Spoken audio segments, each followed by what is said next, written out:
এখন এই যে জমিটা আমরা দেখতে পাচ্ছি, এই জমিটা কিন্তু ছিল মূলত একটা পেঁপের জমি। আমরা দেখতে পাচ্ছি যে দুটো একটা কিন্তু পেঁপে গাছও এখনও এখানে রয়েছে।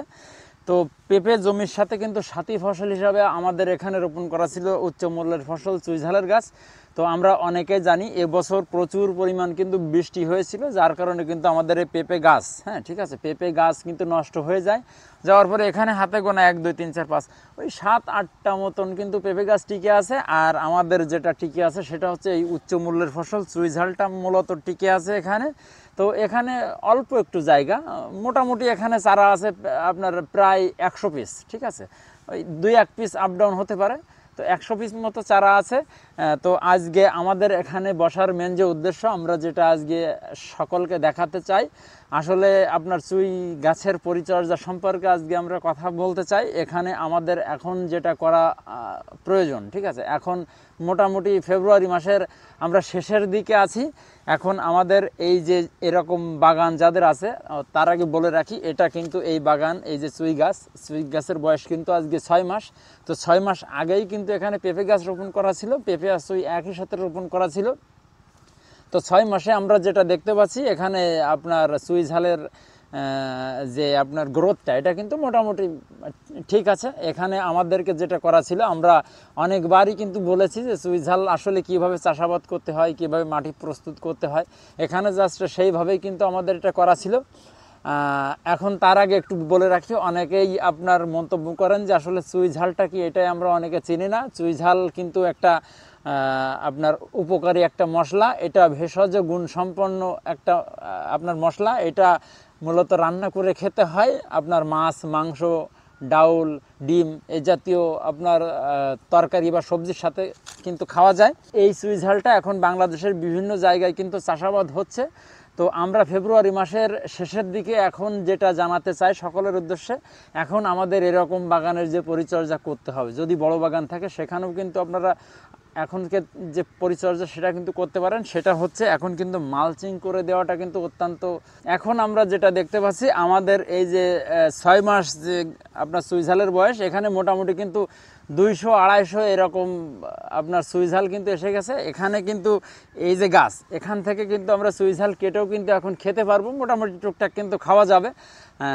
আর যেটা করা যাবে, এখান থেকে যে আপনার চুইঝালের যে ডগা, এটা কেটে কিন্তু আমরা চারা উৎপাদন করতে পারবো। অনেকেই আছে আনম্যাচিউরড গাছ কিন্তু কেটে ফেলে সেখান থেকে কিন্তু চারা বানানোর জন্য চেষ্টা করে। এখানে যখন আনম্যাচিউরড গাছ থেকে যখন আমরা ডগা কাটবো, তখন কিন্তু গাছেরও ক্ষতি হয়, গাছ মারা যাওয়ার সম্ভাবনা থাকে। আমরা মাথায় রাখবো মোটামুটি 6 মাসের নিচে যদি আপনার চুইঝালের গাছ হয়ে থাকে, সেখান থেকে কিন্তু আমরা কোনো ডালপালা ওইভাবে আপনার কাটবো না, বা সেই গাছ থেকে কিন্তু আপনার চারা বানাবো না, বানালে কিন্তু সেটা আপনার বাঁচতে চাই কম। এক্ষেত্রে আমরা এখানে যেটা দেখতে পাচ্ছি 200-250 কিন্তু আপনার চুই, কিছু কিছু চুইয়ের 200-250 ওজন কিন্তু হয়ে গেছে। আর পাশাপাশি আর যে পরিচর্যা আমাদেরকে এখন যেটা করতে হবে, আমাদের খেয়াল রাখতে হবে, জমিতে যদি অতিরিক্ত পরিমাণ আগাছা হয়ে যায়, আমাদের আগাছাটা পরিষ্কার করে দিতে হবে। পাশাপাশি এখন যেহেতু গাছটা একটু বড় সড়ো হয়েছে, মোটামুটি 2 মাস, 1 মাস, 1.5 মাস, 2 মাস এরকমের মাথায় মাথায় কিন্তু প্রবাহমান ছত্রাকনাশক এটা কিন্তু আমাদের স্প্রে দিতে হবে। দিলে মোটামুটি আমরা বলতে পারি যে আপনার এখান থেকে অবশ্যই কিছু না কিছু মানে লাভ হবে, ঠিক আছে। এক্ষেত্রে আমরা যেটা বলে থাকি, চুইঝাল আসলে 2 বছরের একটা ফসল, 2 বছর রাখলে মোটামুটি এটা ম্যাচিউরড হয়ে যায়। আর যখন 2 বছর থাকবে, তখন কিন্তু একটা ঝাড় থেকে আমরা অনায়াসে সর্বনিম্ন কিন্তু 1 থেকে 1,500 টাকা কিন্তু পেয়ে যাব। জরুরি এক্ষেত্রে আমরা দেখতে পাচ্ছি এখানে কিন্তু শ্যাওলা মালচিং দেওয়া। শ্যাওলা মানে এটা হচ্ছে কচুরিপানা। আমরা সাধারণত যেটা দেখি যে বিলে, তারপরে খালে, এইসব জায়গায় কিন্তু কচুরিপানাগুলো হয়ে থাকে।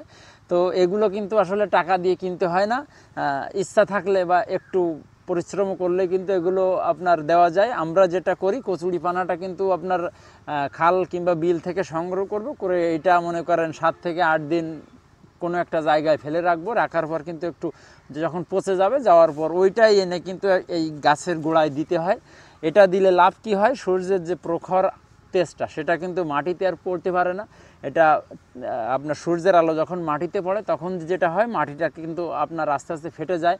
আর আমরা জানি চুইঝালের যে শেকড়টা, এটা কিন্তু অত্যন্ত আপনার সেনসিটিভ হয়, অত্যন্ত নরম টাইপের হয়। যখন আপনার মাটি ফেটে যায় তখন যেটা হয় সুইঝালের শেকড় কিন্তু কেটে যাওয়ার সম্ভাবনা থাকে, আর কাটা অংশে কিন্তু ছত্রাক লাগে, এটাও আমরা অনেকে জানি। আর কাটা অংশে যখন ছত্রাক লাগে তখন নিচে থেকে কিন্তু চুই গাছ মরা শুরু হয়।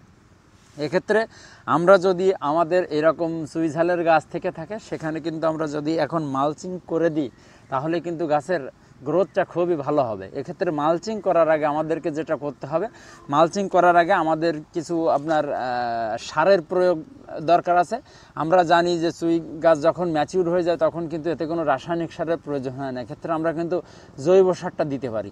জৈব সারটা আমরা বছরে মোটামুটি 1 থেকে 2 বার জৈব সারটা যদি দিই তাহলে খুবই ভালো হয়। জৈব সার বলতে আমরা দিতে পারি আপনার ভার্মি কম্পোস্ট কিংবা ট্রাইকো, ঠিক আছে। এক্ষেত্রে এক একটা ঝাড়ে আমরা যদি 1 কেজি পরিমাণ ভার্মি কম্পোস্ট দিই তাহলে কিন্তু খুবই ভালো হয়। এক্ষেত্রে আমরা আরও একটা যেটা করতে পারি, যদি 1/2 KG vermi compost 1/2 KG tricho এটা দিয়ে দেবো গোড়াতে, আর এক একটা গাছের গোড়ায় মোটামুটি আপনার ছত্রাকনাশক যে পাউডারটা আছে ওইটা 10 থেকে 15 গ্রাম মতো ছত্রাকনাশক পাউডার, আপনার 10 থেকে 15 গ্রাম মতো দানাদার বিষ, এইটা আগে ছিটিয়ে দেব, দিয়ে তার উপর কিন্তু আমরা মালচিংটা দিয়ে দেব।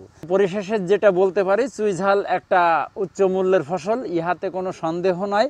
তো উচ্চ মূল্যের ফসলটা যারা চাষাবাদ করতে চান এই চুইঝাল চাষ সম্পর্কে বিস্তারিত জেনে বুঝে এই চাষে নামা উচিত। তো এতক্ষণ ধৈর্য সহকারে আমাদের সঙ্গে থাকার জন্য আপনাদেরকে আবারও স্বাগত জানিয়ে আমরা আমাদের আজকের প্রতিবেদন এখানে শেষ করছি। ভালো থাকবেন, খুব ভালো।